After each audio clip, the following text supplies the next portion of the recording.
ظل واقف نتلو قرار الحكم، ظل واقف واقف نتلو قرار الحكم، استمع إلى قرار المحكمة. واقف اسمع القرارات. اي واقف، يكون واقف. لا قاعد.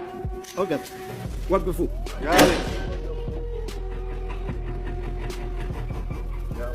لا تطويل. يلا جوزوا منا، جوزوا منا.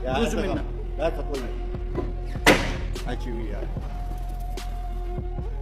قررت المحكمة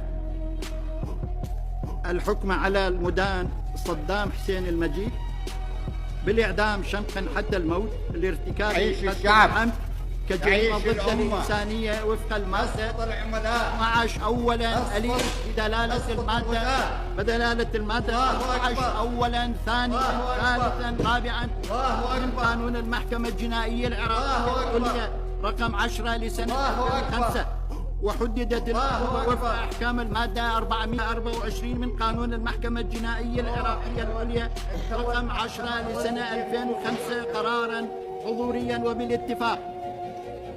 ثانيا سيادة القاضي شخص واقف هنا يعلج ويضحك. هذا الشخص يعلج ويضحك. وجهكم على الصفحة. هذا التقدير للمحكمة.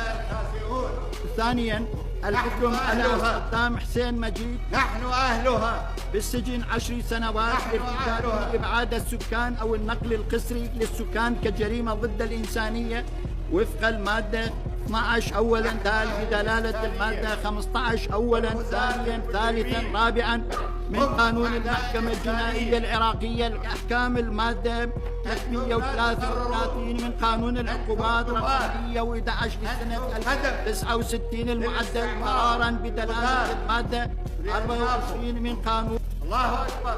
رابعا تنفذ العقوبة الأشد بحق المدان استنادا. تم رفع الجلسة.